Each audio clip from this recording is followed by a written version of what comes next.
মহানগৰীৰ শ্ৰীমন্ত শংকৰদেৱ আন্তঃৰাষ্ট্ৰীয় প্ৰেক্ষাগৃহত APSC CCE 2024 চনৰ পৰীক্ষাৰ সফল পৰীক্ষাৰ্থীক বিশেষ সম্বৰ্ধনা SPM IS একাডেমীৰ তৰফৰ পৰা আয়োজন কৰা হয় এই সম্বৰ্ধনা অনুষ্ঠান। এই অনুষ্ঠানত মুঠ 249 গৰাকী সফল পৰীক্ষাৰ্থীক জনোৱা হয় সম্বৰ্ধনা। অনুষ্ঠানত মুখ্য অতিথি হিচাপে উপস্থিত থাকে ভাৰত চৰকাৰৰ দ্বাৰা বঁটাপ্ৰাপ্ত অসম বৈভৱ প্ৰাক্তন লেফটেনেণ্ট জেনেৰেল ৰাণা প্ৰতাপ কলিতাৰ লগতে বহু কেইগৰাকী প্ৰাক্তন বিষয়া কৰ্মচাৰী।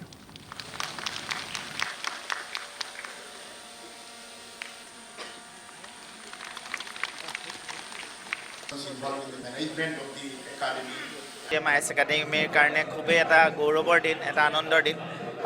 আমাৰ SPM IS একাডেমীৰ পৰা এইবাৰ যিটো APSC CCE 2024 যিটো ফলাফল ঘোষণা কৰা হ'ল, তাতে প্ৰায় 249 গৰাকী ছাত্ৰ ছাত্ৰী সফলতাৰে উত্তীৰ্ণ হ'বলৈ সক্ষম হৈছে আৰু আজি এই অনুষ্ঠানত আমি তেওঁলোকক সম্বৰ্ধনা জনাইছোঁ।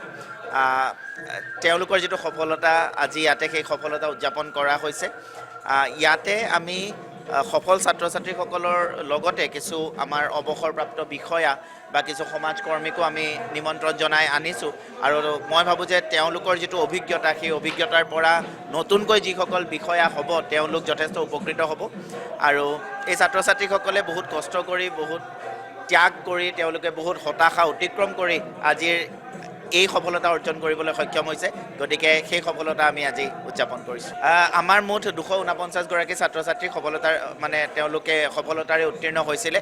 সকলোকে আহ্বান জনোৱা হৈছে, তাৰে বহু সংখ্যক ছাত্ৰ ছাত্ৰী আজি আহি উপস্থিত হৈছে।